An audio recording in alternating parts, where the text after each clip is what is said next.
Okay, we're doing the 9-1 notes, polar coordinates, and kind of an introduction to polar coordinates. And when we're doing this, instead of filling in blanks with words, what we'd like to try this time is you highlighting some of the important words and vocabulary that we think that you should know about. And so, like I've started doing here. So pause it right now and go get a highlighter, please, and also maybe a colored pencil beside your regular pencil for taking notes. Okay, so we're going to get started here. You can pause it and then start again. Okay, in a polar coordinate system, the origin is a fixed point O called the pole. So the pole, it would be really is just that point, which is the origin. And the polar axis is an initial ray from the pole, usually horizontal and directed toward the right, which is pretty much what you're used to doing in the unit circle. So this would be kind of the same idea as 0 degrees. The location of point P in the polar coordinated system can be identified by polar coordinates in this form. You're used to x and y, but now we have r and theta, where r is the directed distance from the pole, and it goes to the point, and theta is the directed angle from the polar axis to OP. So theta is the directed angle from the polar axis to OP.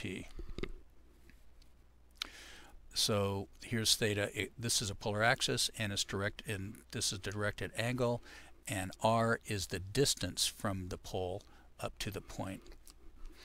So if we're going to graph a point using polar coordinates, you can also think of r as the radius, which is, I'm sure that's where the r came from. So if theta is positive, then the terminal leg, which is the one that rotates up, has a counterclockwise rotation from the polar axis. And if theta is negative, the terminal leg has a clockwise rotation. So if you look at this diagram right here, this is pretty much what you're used to. Positive angles go they go up or counterclockwise, and if they're negative, they go negative. And if they're negative, it would be like negative 45 would go clockwise down below it. So that's if the theta is negative. If r is positive, the radius is positive, then the point lies on that terminal side of theta. The terminal side is the one that rotates up, and so it's going to go up a certain amount. In this case, we're graphing a equals 2 and 45 degrees, so it's going up 2 on that terminal side of theta, and it went up 45 degrees, so that's pretty easy. If r is negative, though, this is what's kind of different. The point lies on the ray opposite the terminal side of theta. So for instance, if we're going to graph this b r is negative 1.5 and theta is 2 pi over 3, we still have this is positive 2 pi over 3, so we're going to go up 2 pi over 3, but we're going to go back to the pole and then go to the opposite ray of 1.5. So this is where b 1.5 and 2.3 would lie. So let's try a couple of these things here. We're going to see if we can graph on this first. This is called a polar grid. Point P, which is r is 3 and theta is 4 pi over 3. So 3, the first ring here is the radius of 1, second ring is radius 2, third ring is radius 3, fourth ring, the outside ring is radius 4. And these have different scales depending on what the problem is. But if we have, if we're going to go to 4 pi over 3, so 4 pi over 3 is down here in the third quadrant, and we're going to go from the pole out 3. So we're going to go 1, 2, 3, and this is where point P would be. And you could label it P. Now if we're going to do Q, which is, it's in radians. Hold on a second, I'm adjusting this a little bit.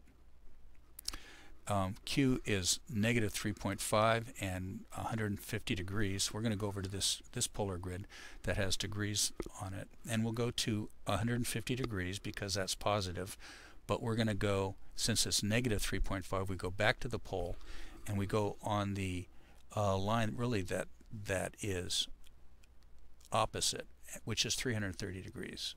And so the point is going to go 3.5 in the opposite direction of 150 degrees. So I'm going to go 1, 2, 3, 0.5, and this is where that point would be. This is point Q.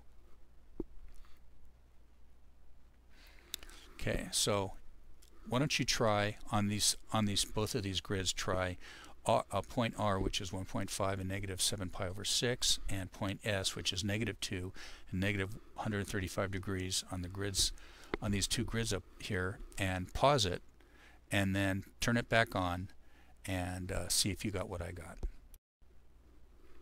Okay, so I've done these two problems for point R, 1.5 and negative 7 pi over 6. And negative 7 pi over 6 is going to be going clockwise. Negative 7 pi over 6 is the same thing as 5 pi over 6. And then we're going to go out from the pole, and we're going to go out 1.5. So the first circle is 1, 1.5. So this is where point R is. This is the same thing as negative 7 pi over 6. And then for point S, we'll be using the other polar grid with degrees. And this one is negative 135. So negative 135 starts at the polar axis and goes clockwise around to 210. That's the same thing as negative 135 degrees. And then since R is negative 2, we're going to go back to the pole and go on the opposite ray 2. So the first circle is 1, the second one is 2, and so this is point S. Okay, now we're on page 2 of these 9-1 notes, and we're going to be talking about multiple representations of polar coordinates, and you need your highlighter again a little bit. So in a polar coordinate system, each point has an infinite many coterminal angles, just like any angle does on the unit circle. So as a result, if a point has polar coordinates of r theta, then it can also has polar coordinates of r theta plus or minus 360 degrees. So you can go around and around and around, and they're coterminal angles. This is one way to express it. Or you could also say theta plus 2 pi if you're in radians. So that makes sense with these diagrams here. If P is r theta, then you're also going to have, going around 360 degrees, it's still going to have exactly the same point here. You just keep adding 360s or subtracting 360s, going the other direction, subtracting 360s. Okay, also because r is a directed distance, r theta can be represented by r and theta plus 360n, just like we were just talking about, or negative r theta, and the theta is plus 2n plus 1, 180 degrees. So 2n plus 1 is kind of a fancy way of saying an odd number. For instance, if n is equal to 0, then 2n plus 1 is equal to 1. If n is equal to 2, 2n plus 1 is equal to 3. Equals 3. If n is 3, this would be 7. Yeah, 2 times 3 plus 1 is 7. So anyway, this is a fancy way of saying, to making odd numbered times 180 degrees. So for instance, if this is point P, then point negative P is going to be in the opposite direction, which is right about, say, here. This would be negative P right here, this distance. And then we're talking about this point right here. So first of all, we end up down here, but then we're going to add 180 degrees. So if I add 180 degrees once, I'm back where I started. That's where I want to be. If I add it twice, I'm back here at negative P. I don't want to be there. But if I add an odd number, so if I add 3, I'll go 1, 2, 3, and I'm back where I want to be. If I added it 5 times, I'd add it 1, 2, 3, 4, 5, and I'm back where I want to be. So anyway, you could express it as negative r equals, and then theta plus an odd number of 180 degrees. And it works the same way with radian measure. So for this example, find 4 different pairs of polar coordinates that name point T if theta is between negative 360 degrees and 360 degrees. So we're going to make point T equal to 4 and 135. So this is the first way. This is point T right here. Then we can also express it by subtracting 360 from theta. So that would equal, r is going to stay the same, but it's going to be 135 minus 360, or 4 and negative 225, and we're within our domain of plus or minus 360 degrees. Another way we could do it is we can replace r with negative r and add 180 degrees to theta. So we can make this negative 4, r is negative 4, and then add, and it'll be 135 plus 180 degrees. And that'll leave us with negative 4 plus r, and theta would be 315 degrees. So that's another way to express. These are all the same points of 4 and 135. And another way to do it would be to replace r with negative r and subtract 180 from theta. So I'm going to end up, we'll start off with negative 4, and it'll be 135 minus 180. And that will leave us with negative 4 and negative 45 degrees. So this one, and this one, and 4 and 135 are really all the same points. Here's point T on the polar, on a polar grid. Okay, so the last part on this page is graphing polar equations. So an equation expressed in terms of polar coordinates is called a polar equation. For example, r equals 2 sine of theta is a polar equation where theta is, whatever theta is theta, and then 2 sine of theta is what r is. And we'll talk about that when we get, I think we may have already done this with parametric equations. But at any rate, it's a polar equation. A polar graph is the set of all points with coordinates r theta that satisfy a given polar equation. So for example, if we're going to graph r equals 2, then this t doesn't have anything to do with it. I just copied this from the other graph here. If we do r equals 2, it's basically all of the points that are 2 away from the pole, which is basically this circle here. This is r equals 2.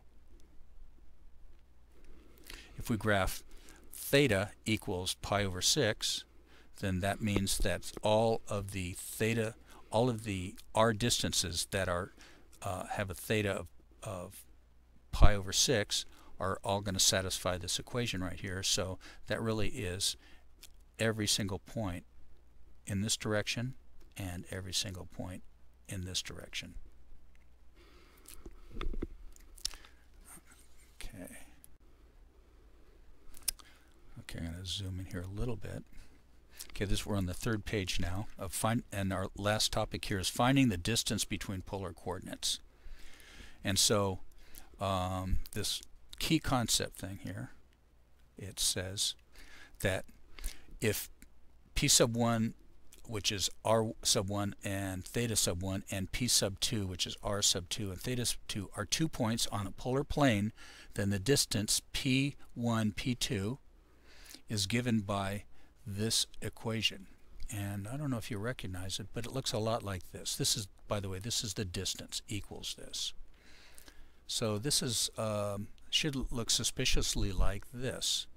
A equals the square root of b squared plus c squared minus 2bc cosine of angle A. And you should recognize that as a law of cosines, and that's what we have here. Here we have b2, which is a directed distance from of r1 squared, and the directed distance of r2 squared would correspond to the c squared, and 2 corresponds to 2, and then times the directed distance of r1 times r2, and the cosine of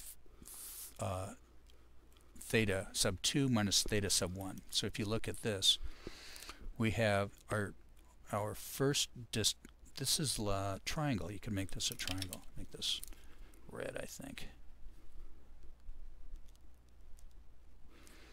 So this distance, or this theta right here, this is theta sub 2. And this is theta sub 1. And then you subtract them, you get this central angle right here. And this would be the angle that we're taking the cosine of and using the law of cosines on this. So it works really well. Let me back off here a little bit.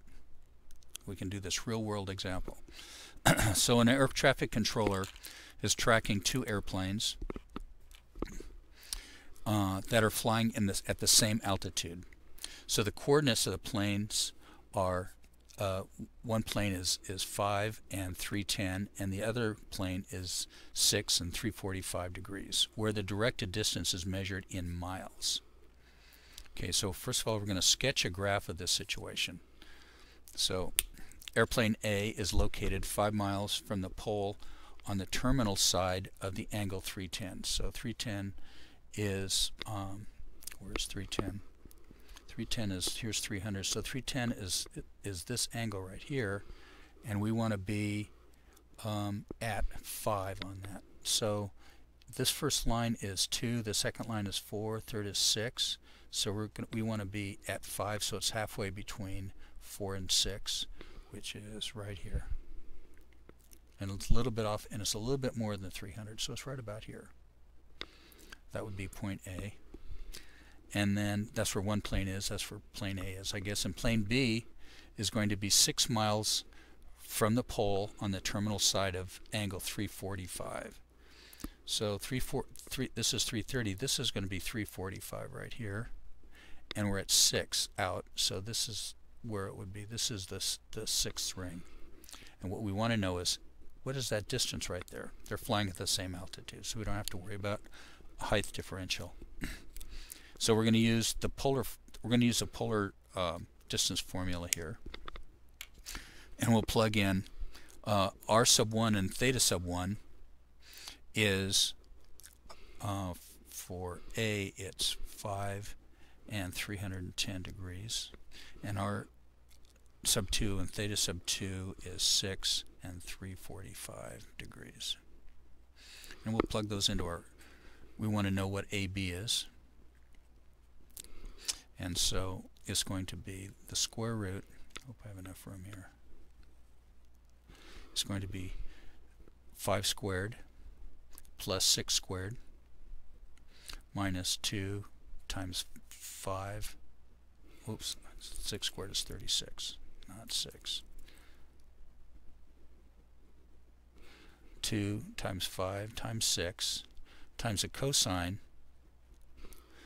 of, let's see, 345 minus 310, which is 35 degrees. And if you do this in your calculator, you'll get AB equals the square root of 61 minus 60 cosine of 35. And you do that in your calculator, and so AB's distance is going to be the square root of 11.85, which is about 344 miles. And the question was, if regulations prohibit airplanes from passing each other within 3 miles of each other, are these airplanes in violation? And the answer is no, they're not.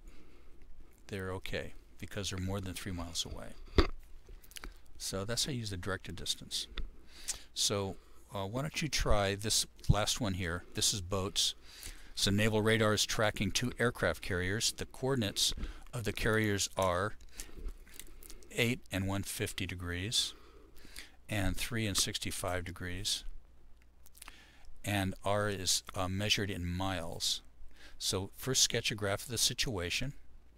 So we can get that sketched anyway. Or actually, why don't you sketch it and then work on coming up with a distance, and I'll stop the tape right now and then start it again when I have my solution in there, and you can start yours up again and see if we got the same thing. Okay, so I plotted these 2 points here. First of all, the first boat I showed at 8 and 150 degrees. So there's 150 degrees, and this is the ring 8. So this is where the first boat is, and the second boat was at 65 degrees, which is a little bit past 60 but not quite to 75 degrees.